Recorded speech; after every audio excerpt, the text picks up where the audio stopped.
One story, one decision. Everything changed. My sister laughed before the lawyer finished the sentence. She did not even wait for the period at the end. The lawyer, a tired man named Gus Halloran who had handled my father's affairs for 30 years, looked up over his glasses and read the line again, slower, as if he thought he had misspoken, and my brother Dale leaned back in his chair and said, loud enough for the whole office to hear, "The workshop." He left him the workshop. Of course he did. And then both of them laughed, my brother and my sister, in the conference room of a law office on 2nd Street, for days after we buried our father. And I sat there with my hands flat on my knees and said nothing, because I had learned a long time ago that saying nothing around those two was the only way to keep my dignity in one piece. They got the house. They got the money. There was a savings account with a number in it that made my sister sit up straight, and a piece of land out past the county line that my brother had already been talking about selling before the body was cold. And me, the youngest, the one who stayed, I got the workshop. A 40 by 60 foot metal building behind my father's house, full of tools and steel and the smell of cutting oil, worth maybe a few $1,000s if you sold everything in it at auction, and probably less once you paid someone to haul it away. That is what my father left me, on paper, and my brother and sister thought it was the funniest thing they had heard in years. What they did not know, what nobody in that room knew except a dead man and eventually me, was that my father had spent the last 8 months of his life welding something into the floor of that workshop, under the concrete, under a steel plate he had set himself, with his own failing hands, while he was dying. And he had left me a key and a note and a set of instructions that the lawyer handed me in a sealed envelope after my siblings had already left to go celebrate.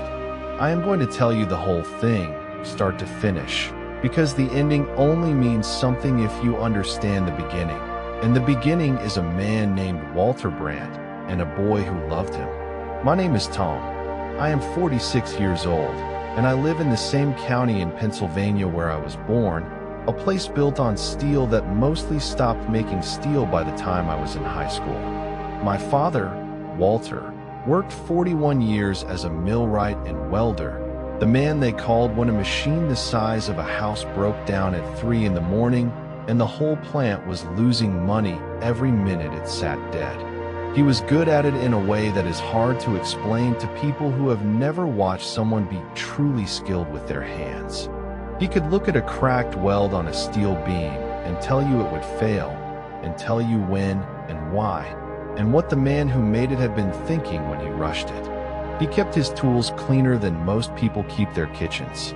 And he built that workshop behind the house in 1986, the year I was born, board by board and beam by beam, and it became the center of my entire childhood. I have a brother, Dale, who is 53, and a sister, Brenda, who is 50. There is a gap of several years between them and me, enough that by the time I was old enough to follow my father around the workshop, Dale and Brenda were teenagers who wanted nothing to do with the smell of a welding shop or the man who smelled like it. That gap matters because it shaped everything. Dale and Brenda grew up in one version of our father, a tired man who worked too many hours and missed too many dinners, and I grew up in another version, a man who had finally slowed down enough to teach his youngest kid how to run a bead of weld without burning through the metal. We all grew up with the same father, at least on paper. In reality, Dale and Brenda knew a different man than I did. My mother, Carol, died when I was 19 in 2005, a stroke, fast and without warning. After that, it was my father and me, mostly because Dale had already moved 2 states away for a sales job and Brenda had married a man named Phil who sold insurance and decided, somewhere in there, that our family was beneath the life she was building. I do not say that to be cruel. Brenda told me herself, years later, in a fight, that she had spent her whole adult life trying to get away from the smell of that workshop, and I believe her, because people tell you the truth when they are angry more often than when they are calm. I want to tell you about the workshop, because the workshop is where this whole story lives. It was a metal building, 40 feet wide and 60 feet deep. With a concrete floor my father poured himself with 2 men he used to work with, and a roof that leaked in exactly one corner that he refused to fix because he said the drip told him when it was raining hard enough to stay inside.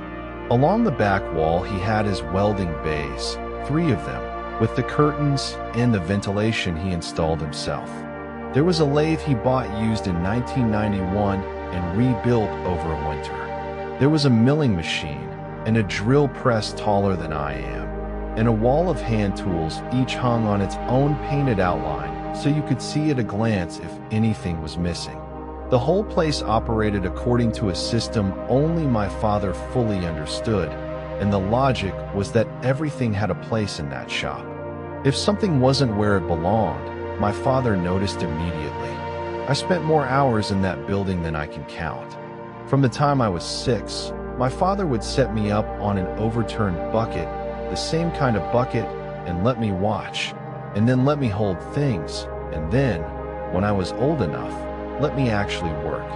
By the time I was 16, I could weld well enough that he would let me help on the small jobs he took on the side, gates and trailer repairs, and the occasional ornamental railing for someone in town. He paid me a fair wage out of those jobs, in cash, and he made me keep a third of it in a coffee can on the shelf, and he called that coffee can my education, and I did not understand what he meant by that until much, much later. I understand it now. I understand all of it now. I should tell you how my brother and sister treated my father in the years before he died, because it explains why what he did with that workshop floor was the most deliberate thing he ever made, and he made a lot of things. Dale called our father maybe 4 times a year. Christmas, the old man's birthday, and twice more when he needed something, usually money, which my father gave him without comment because that was easier than the conversation that would have followed a no. Dale had done well enough in sales, lived in a big house in a suburb outside Charlotte, drove the kind of truck that never hauls anything, and he had decided that our father was an embarrassment, a man with grease under his nails who said, "ain't," and voted wrong, and did not understand the world Dale lived in now. When Dale visited, which was rarely, he spent the whole time on his phone and left early, and our father would stand in the driveway and wave at the taillights longer than he needed to. Brenda was worse, because Brenda pretended. She lived only 40 minutes away, in a development where all the houses are the same 3 colors, and she came around when it suited the image she wanted, holidays where she could post a photograph, and she would breeze in with a store-bought pie and breeze out 2 hours later, having spent most of the visit correcting the way our father lived. The house was too cluttered. The workshop was an eyesore and a liability. He should sell the land. He should move into something smaller, something appropriate, which was Brenda's favorite word for things that made her look good to her friends.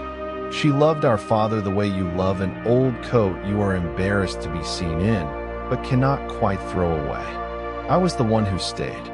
I am not saying that to make myself the hero of this, because staying was not a sacrifice for me. It was where I wanted to be.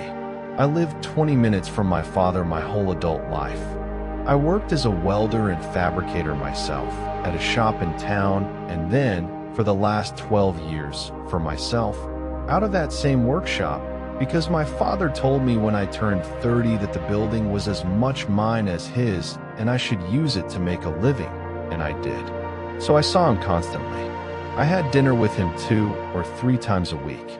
I helped him with the things his body stopped letting him do, the high shelves and the heavy lifting. And in return, he kept teaching me things right up until the end, because a man like my father does not stop teaching just because his hands have started to shake. The shaking is how he found out. It started in his hands.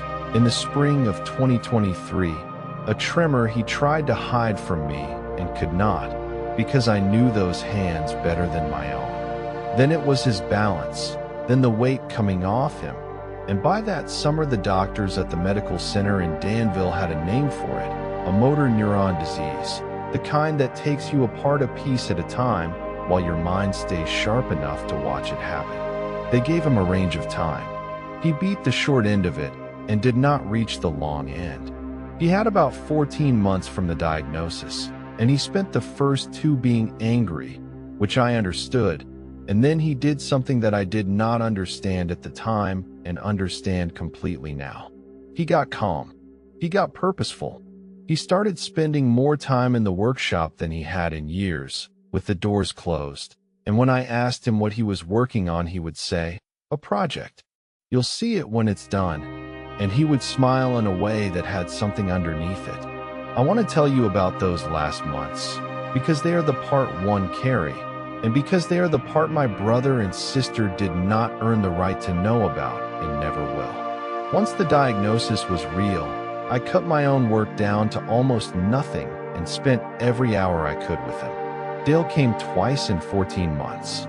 The first time was for a long weekend in the fall of 2023, and he spent most of it complaining about the drive and asking, more than once, in that casual way that is not casual at all, what the plan was for the house and the land. Our father was sitting right there, thinner every week, and his oldest son was asking about real estate. The second time Dale came was 3 days before the funeral, which is to say he came for the funeral and not for his father. Brenda came more often, but Brenda's visits were about Brenda.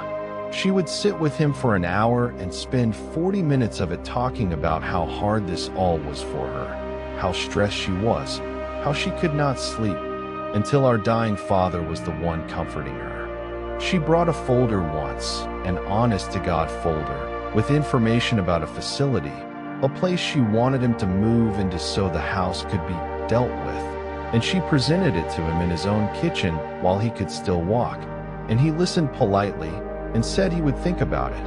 And after she left, he looked at me and said one sentence I will never forget.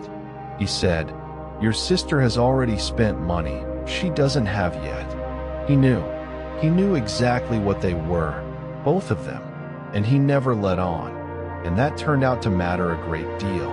In the last 6 months, when his hands could no longer hold a torch steady, my father did something that I helped with without understanding what I was helping with, and I have thought about that a great deal since. He asked me to teach him to weld left-handed. He was right-handed his whole life, and the tremor had taken his right hand first, and so this man who had been welding for 50 years sat down with me like a beginner and relearned the craft with his other hand, slowly, badly at first, getting better. I thought it was about pride. I thought he wanted to keep his hands busy, to feel useful, to not surrender the thing that had defined him. I was happy to help. We spent hours on it, him running practice beads on scrap, me steadying his elbow, and some of the best afternoons of my whole life are in those hours, the two of us in that shop, not talking much, the sound of the welder and the smell of the metal, and my father slowly teaching his own body a new way to do the only thing it had ever wanted to do. What I did not know was that he was practicing for a specific job. He needed his left hand to work well enough for one last weld, and he needed it to be good, because he was a man who did not put his name on bad work, and the thing he was about to build was the most important thing he ever made, and he was going to make it dying and left-handed and in secret. In the last 2 months, he stopped letting me into the workshop alone with him. He would go out there in the mornings when his energy was best, with the doors shut, sometimes for an hour, sometimes less, and a couple of times I heard the welder running and worried about him out there alone and went to check, and the side door was locked, which it had never been in my whole life. When I knocked, he would call out that he was fine, that he was working on his project, and there was something in his voice that told me to let him have it, whatever it was, so I did. I brought him lunch and left it by the door. I am grateful now that I did not push, because he needed those mornings to finish, and he finished with almost no time to spare. The last time my father was in that workshop was 9 days before he died. By then he could barely walk, and I had to help him out there, and he asked me to leave him alone in it for 20 minutes. And I stood outside that locked door and listened to my father moving slowly around the shop he had built the year I was born, and I did not know it was goodbye, but he did. When he came out, he was crying, which I had seen exactly twice in my life, and he held onto my arm and he said, "It's done. Whatever happens, you keep the workshop. Promise me. Not the house, not the money. I don't care what your brother and sister do with any of it. The workshop is yours, and you keep it, and you don't let anybody talk you into selling it." And I promised him, standing there, not understanding, and he nodded like a man checking the last box on a list, and I drove him back to the house and helped him into his chair, and he never went back out there again. He died on the 4th of February, 2024, in the early morning, at home, with me asleep in the next room because he had insisted I stay over that week. The hospice nurse said he likely went a little after 4 in the morning. I found him at 6. He looked, and I'm not saying this to be poetic, finished, in the way a thing looks when the person who made it has set down the tools and stepped back and decided it is done. The funeral was the 7th. Dale flew in the night before and stayed at a hotel rather than the house. Brenda organized everything in a way that made sure everyone knew she had organized everything. They were both, I will give them this, capable of looking appropriate at a funeral, the right clothes and the right faces, and several people told me how lucky my father had been to have such devoted children, and I shook their hands and said thank you and did not correct them, because a funeral is not the place. Dale gave a eulogy he clearly wrote on the plane. Brenda cried at the parts where people were looking, and the whole time, I kept thinking about the locked door and the project, and it's done, and I had no idea what my father had left out there in that building. Only that he had wanted me to have it badly enough to make me promise over the last words he had the strength to say. The will reading was 4 days later, the 11th of February, at Gus Halloran's office on 2nd Street. I told you how the will reading started, with Brenda laughing before Gus finished the sentence. Let me tell you the rest of it, because the contrast is the thing I want you to hold on to. Gus read it out plainly, the way he did everything. The house on Sycamore Road, with all its contents, was to be sold and the proceeds split between Dale and Brenda. The 40 acres past the county line went to Dale. A savings account, which held a little over $310,000, more than any of us knew our father had, was split between Dale and Brenda. There were some smaller bequests, my mother's jewelry to Brenda, my father's truck to Dale, and to me, Thomas. The will left, and Gus read it word for word. The metal workshop building behind the house and the entirety of its contents, tools, equipment, and materials, to do with as he sees fit. That was when Dale said, "Of course he did," and the two of them laughed. Brenda actually put her hand on my arm, the way you touch someone you feel sorry for, and said, "Oh, Tommy, well, you always did love that old shop. It's kind of perfect, really." And Dale said the part that I have replayed more times than the laughing. He said, "Hey, at least you won't have to fight anybody for the junk." They had spent the entire meeting doing math on $300,000 and a house and 40 acres, and they could afford to be generous with their pity because they thought they had won, and by their math they had. I want to be honest about what I felt in that moment, because it would be a lie to say I was calm. I was not calm. I felt the old familiar thing, the thing I had felt my whole life around those two, the sense of being the afterthought, the one who did not matter, and for about 30 seconds in that conference room, I believed their version. I believed my father had left me a building full of junk because that was all the youngest was worth. I am ashamed of those 30 seconds, because they meant that for half a minute I doubted a man who had never once given me a reason to. Then Gus did something that stopped the laughing. He waited for it to die down, and he took an envelope out of a separate folder, a sealed envelope, thick, with my name on the front in my father's handwriting, the right-handed handwriting from before the tremor, which meant he had written it many months before he died. And Gus said, "Walter left this for Thomas. His instructions were that I give it to Thomas privately after the reading. So if Dale and Brenda, if you two are finished, the rest of this is between Tom and me." Brenda's smile flickered. Dale asked what was in it, and Gus said, in the flat way lawyers say things they will not be moved on, that it was private, addressed to Tom, and that was the end of the discussion. They left. Brenda told me to call her if I needed help clearing out the shop. Dale did not say anything. The door closed, and it was just me and Gus and the envelope. Gus slid it across the table, and he said something I did not expect. He said, "I don't know what's in it. Walter sealed it himself. But I'll tell you, in 30 years of doing this, your father is one of maybe 3 clients who knew exactly what he was doing with every single line. Whatever this is, he planned it. Take your time." And then he got up and left me alone in the conference room, which I have always been grateful for, because what was in that envelope was not something I could have read with anyone watching. I opened it. There was a letter, several pages, in my father's hand.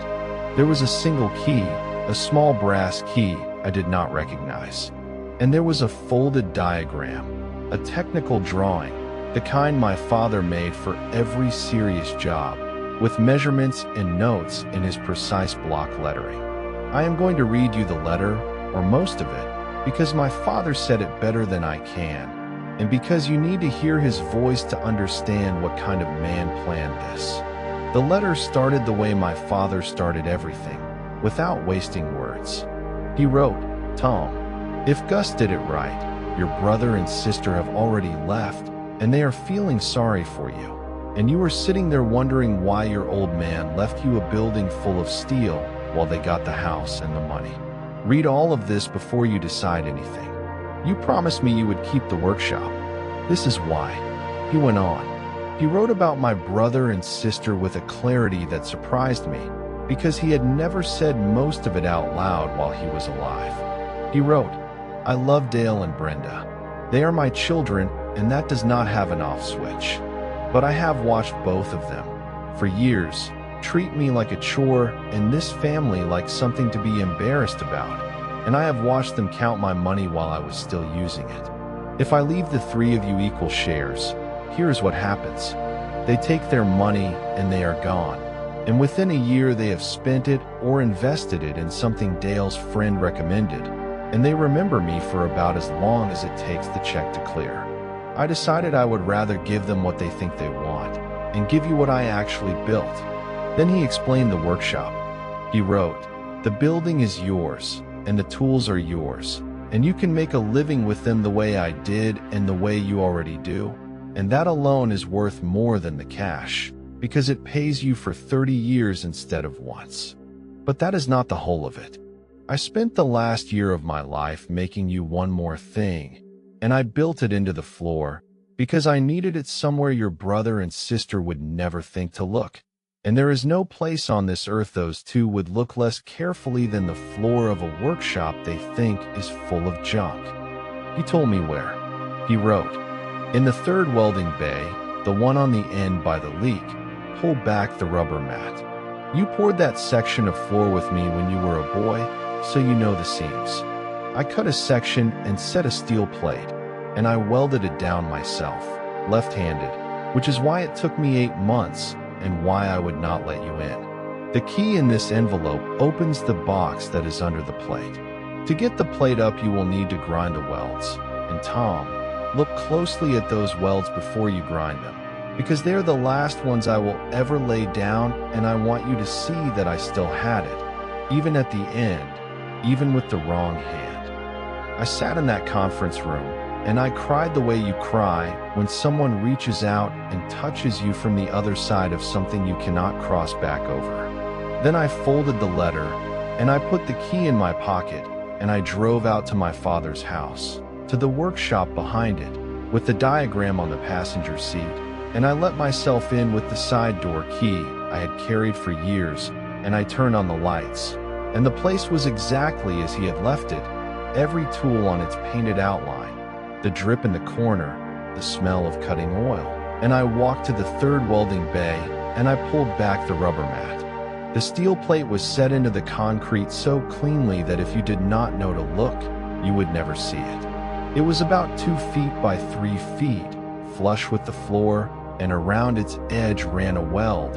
And I got down on my knees and I looked at that weld the way my father told me to. And I want to tell you about it, because it broke me and put me back together at the same time. It was beautiful. I am a welder. I have been welding for 30 years, and I am telling you that the bead my father laid down around that plate, dying, with his left hand, the hand he taught himself to use at 60-something years old because his right one had quit, was as clean and even and strong as anything he made in his prime. There was not a single skip in it, not one cold spot. He had laid down a perfect weld with the wrong hand while a disease was taking him apart, because he was Walter Brandt, and Walter Brandt did not sign his name to bad work, and this was the last thing he would ever sign. I ran my finger along it, and I could feel where he had paused and restarted, the tiny tells only another welder would catch, and each one of those was a place where his body had failed him for a second, and he had waited it out and continued. And I understood then how much that weld had cost him, and what it meant that he spent it on me. I got the angle grinder. It felt wrong to cut my father's last weld, and I sat with that for a minute, and then I heard his voice in the letter, "You will need to grind the welds," and I understood that he had made it to be opened, that the weld was not meant to last forever. It was meant to keep the box shut until the right person came with the right key, and I was that person, and this was that time. So I cut it, carefully. I saved a section of the plate with his bead still on it, cut it out clean, and set it aside, because I was not going to throw away the last weld my father ever made. It sits on my own bench now, where I see it every day. Under the plate was a steel box, welded into a frame set in the concrete, with a hinged lid and a lock that the little brass key fit. I turned the key, and I lifted the lid, and I sat back on my heels and I looked at what my father had spent the last year of his life hiding in the floor of a building everyone else thought was worthless. There were 3 things in that box, and I am going to tell you about all 3, in the order I took them out, because the order is how my father built the meaning of it. The first thing was money, but not the way you are thinking and not the point, so I will deal with it first. There was a waterproof case, and inside it, banded in stacks, was cash. Later, sitting at my kitchen table at 2 in the morning, I counted it twice. $41,000, in hundreds and fifties, some of the bills old enough that I recognized them as the kind of money a man of his generation kept out of the bank out of habit and distrust. $41,000, the same number as the years he worked. I do not think that was an accident. My father did not do round numbers by accident. The second thing was a folder, sealed in plastic against the damp, and the folder is where the story turns, because the folder held the deed to the workshop and the land it sat on, and a survey, and a letter from a company called Keystone Materials, and a contract. I read all of it twice before I understood, and then I understood completely. The 40 acres past the county line, the land my father left to Dale, the land Dale was already planning to sell, was farmland, and it was worth what farmland is worth, which is something but not a fortune. But the workshop and the half-acre it sits on, the piece everyone thought was worthless, sat on top of something. Years ago, my father had been approached, the way landowners in our part of Pennsylvania get approached, about the mineral rights under his property. Most people in the county signed those deals decades ago and forgot about them. My father did not sign. He held the mineral rights under the workshop parcel, all of them, and he kept holding them through every offer for 30 years, and the letter from Keystone Materials was a standing offer, renewed and updated. The most recent one dated 4 months before he died. to lease the extraction rights under that half-acre. The number in the offer was $460,000 up front, plus royalties on what they pulled out over the life of the lease. My father had left a handwritten note clipped to it. The note said, "I never signed this because I didn't need the money and I didn't want strangers tearing up the place I built. But it's real and it renews, and now it's yours, and you do whatever you want with it. Sell the rights, and you'll have more than your brother and sister got from the house and the savings put together. Or don't, and just know you're sitting on it.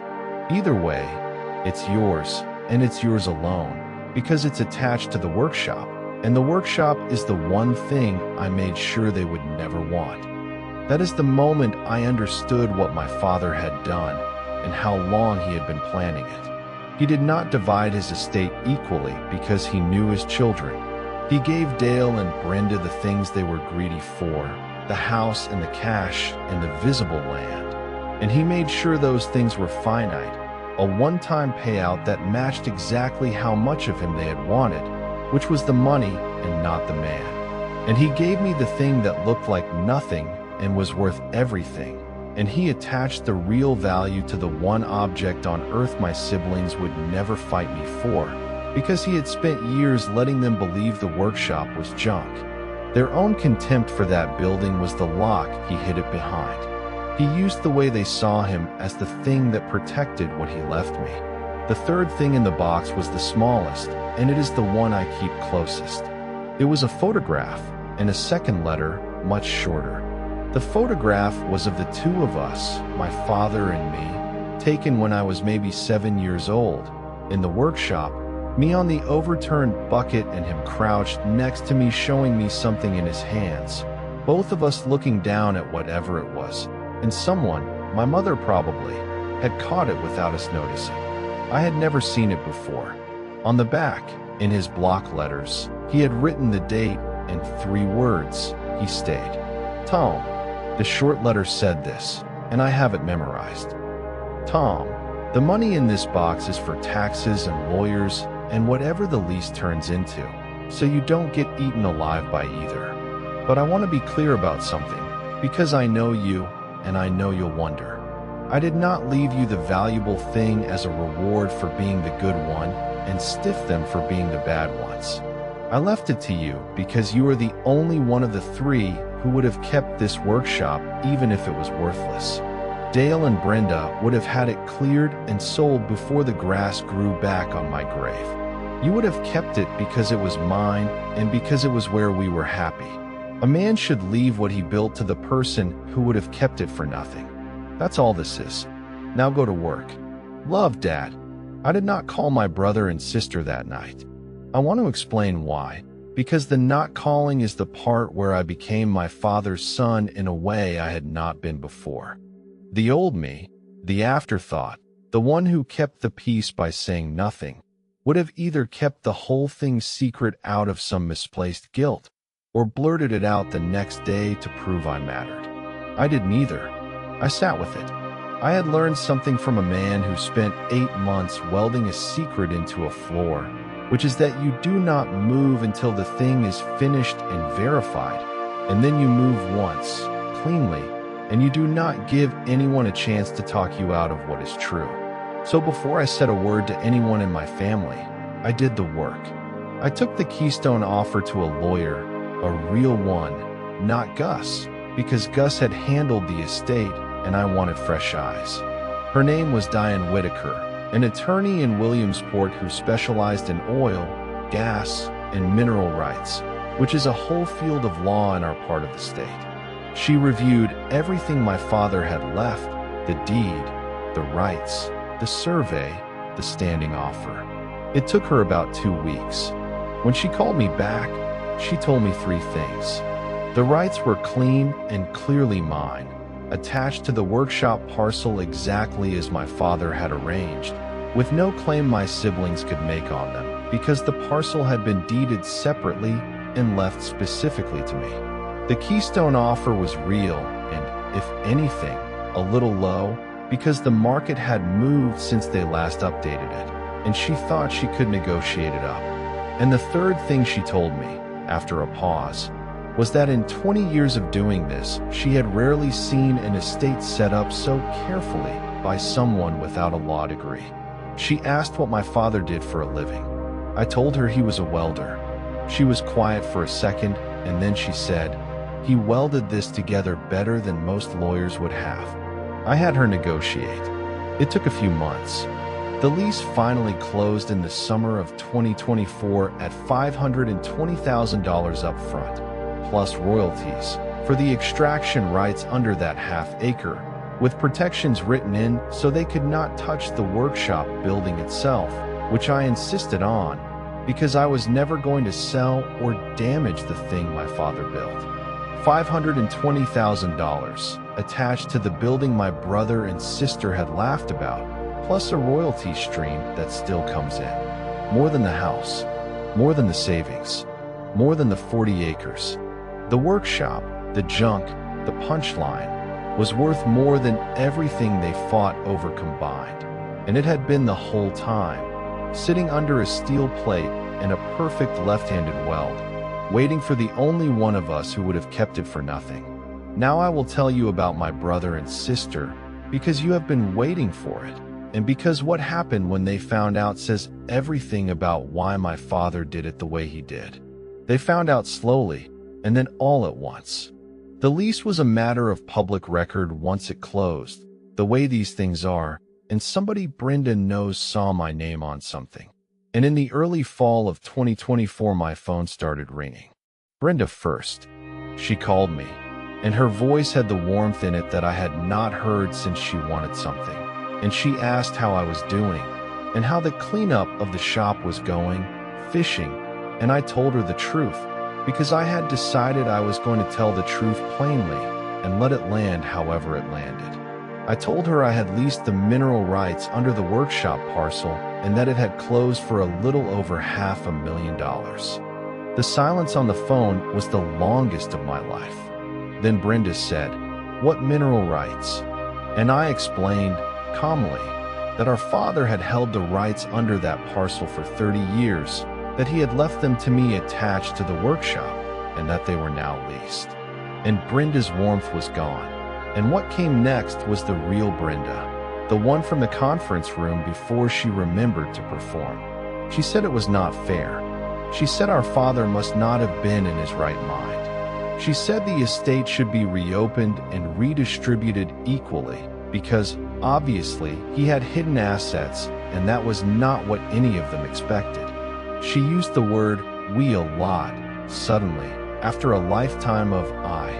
Dale called an hour after Brenda, which told me they had already talked, already strategized, already become a "we" again now that there was money to be a "we" about. Dale's approach was different from Brenda's, because Dale fancies himself the reasonable one. He did not yell. He told me he was sure I understood that this was a surprise to everybody, and that the fair thing, the family thing, would be to split the windfall 3 ways, since we were all Dad's kids, and that he was sure that is what Dad would have wanted if he'd thought it through. That phrase, "if he'd thought it through," about a man who spent 8 months thinking it through with a welding torch in the wrong hand. I let Dale finish. Then I told him what I had decided to tell both of them, and I told it to him calmly, because the calm was the whole point. The calm was the thing I had inherited along with the workshop. I said, "Dale, Dad thought it through more carefully than anything either of us has ever done in our lives. He held those rights for 30 years. He deeded the workshop parcel separately. He left me a letter explaining exactly why, in his own handwriting, dated and clear. He knew what he was doing, and he did it on purpose. And the reason he did it on purpose was so that this conversation would not be able to change anything." Dale's voice got tight, and he said the thing they both kept coming back to, that it was not fair. And I said the only sharp thing I said in any of those calls, and I said it quietly. I said, "You got the house. You got the land. You got half of $310,000. You got exactly what you wanted from him, Dale, which was his stuff. I got the workshop. You laughed at me for it in Gus's office. You don't get to laugh at the workshop and then claim a share of it the day you find out it was worth something. It doesn't work that way. He made sure it wouldn't work that way. They tried anyway. Of course they tried. Brenda hired a lawyer and made noises about contesting the will, about undue influence, about our father's competency in his final year, which is the part that made me angriest, because they were prepared to stand up in a courtroom and argue that the sharpest man I ever knew was not in his right mind, in order to get at money he had deliberately kept from them. Brenda's lawyer requested the records, and here is where my father's care became a wall they could not get over. There was the will, clean and witnessed. There was a separate letter of intent, dated and signed, explaining his reasoning while clearly of sound mind. There was Gus Halloran, willing to testify that Walter Brandt was one of the most deliberate clients he ever had. There was the diagnosis timeline, which showed the disease never touched his cognition, only his body. And there was the deed history, showing the workshop parcel and its mineral rights had been held separately and intentionally for 3 decades, long before any illness, which destroyed any argument that this was a confused old man's last-minute mistake. Brenda's own lawyer, I was told later, advised her to drop it because there was no case, because my father had built the thing too well. A welder with no law degree had constructed an estate that a real attorney looked at and told his client to walk away from. They dropped the challenge in the winter of 2025. I never saw the inside of a courtroom. My father made sure I would not have to, the same way he made sure of everything else. I want to tell you about the last conversation I had with my sister, because it is the closest this story comes to the scene you might be expecting, and because it did not go the way those scenes usually go. Brenda came to the workshop, unannounced, in the early spring of 2025, after the challenge had failed. I was working, fabricating a stair railing for a job in town, and I heard a car and looked up, and it was her, picking her way across the gravel in shoes that were wrong for it. She stood in the doorway of the building she had spent her whole life being embarrassed by, and she looked around at it, the tools on their painted outlines, the lathe, the bay where the plate had been, and something moved across her face that I had not seen on her in years. For a second, she was not performing. She just looked tired and sad and older than I think of her as being. She did not apologize. I want to be honest about that, because I know the satisfying version of this story is the one where the sister breaks down and says she was wrong, and that is not what happened. What happened was smaller and truer. Brenda stood in the doorway and she said, "I didn't know he was like this in here. With you. I didn't know any of this was here." And she was not talking about the mineral rights. She was talking about the photograph she had not seen, the 7-year-old on the bucket, the years of afternoons, the version of our father she had spent her life too embarrassed to come stand inside of. For just a moment, I think my sister understood that the thing she had lost was not the money. It was the man. She had traded him away a holiday at a time, and the workshop she laughed at was where he had been the whole time, waiting for whichever of his children wanted him instead of his estate. I did not gloat. I had thought I might want to, in the year leading up to that moment. And when it finally came, I found I did not have it in me, because my father's letter had taken the wanting out of me. He had written, in that short letter under the photograph, that he did not do this as a reward for me being good and a punishment for them being bad. He did it because I was the one who would have kept the workshop for nothing. And a man cannot read that, cannot really take it in, and then stand in that same workshop and use it to wound his sister. So I did not. I told Brenda she was welcome to come by any time. I told her there were things of Dad's out here she might want, his old photographs, some of Mom's things he had kept in a cabinet, and that she should take whatever meant something to her. She picked up a framed picture of our parents from 1979, and she held it, and she left, and we are not close, and we may never be close, but we are not at war, and I think that is the most my father could have hoped for, and probably exactly what he expected. Dale, and I do not speak.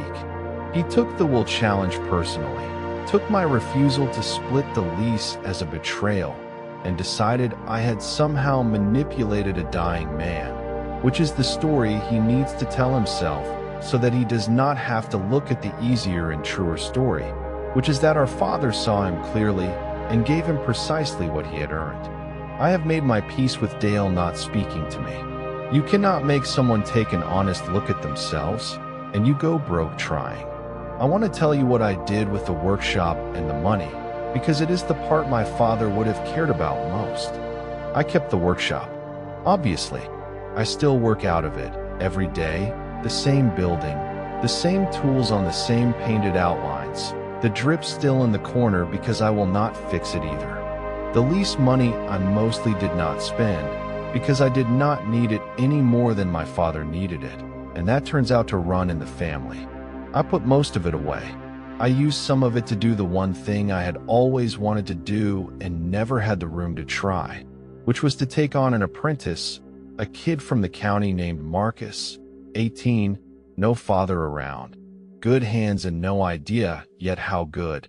And I pay him out of a job the way my father paid me, and I make him keep a third of it in a coffee can on the shelf, and I call it his education, and he does not understand what I mean by that yet. He will.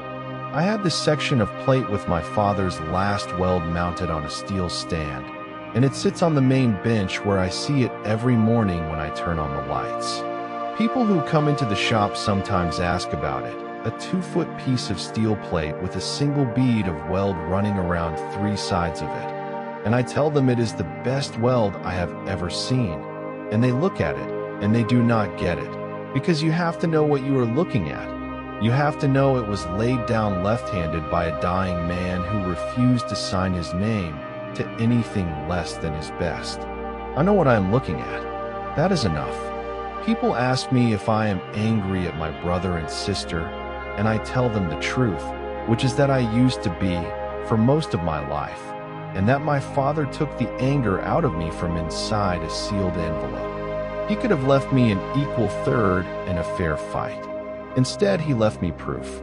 Proof that he saw me, that he knew exactly who had stayed and who had not, that the kid everyone overlooked was the one he trusted most in the only way that counts, which is that I was the one he trusted with the thing he actually loved. You cannot stay angry at people who lost something they were too small to know they had. I got the workshop. They got the house. They thought they got the better end, and I let them keep thinking it, the same way my father let them keep thinking it, because the truth was never for them. It was welded into the floor, under a steel plate, waiting for me. The last thing I will tell you is the thing I think about when I lock up the shop at night. My father knew he was dying, and he spent his final, limited, precious months not saying goodbye in the ways people expect, not taking trips or making speeches, but out in a cold metal building teaching his own broken hand to lay one more perfect weld, so that the son who stayed would be taken care of and the children who left would never be able to touch it. He turned his own contempt-proof reputation, the grease under his nails, the workshop they were embarrassed by, into the safest vault he could build, because he understood that the best place to hide something from people is inside the thing they have already decided is worthless. He was right. He was right about all of it. And every morning I turn on the lights in the building he left me, and I look at the last weld he ever made, and I get to work. If this story resonated with you, you can subscribe for more.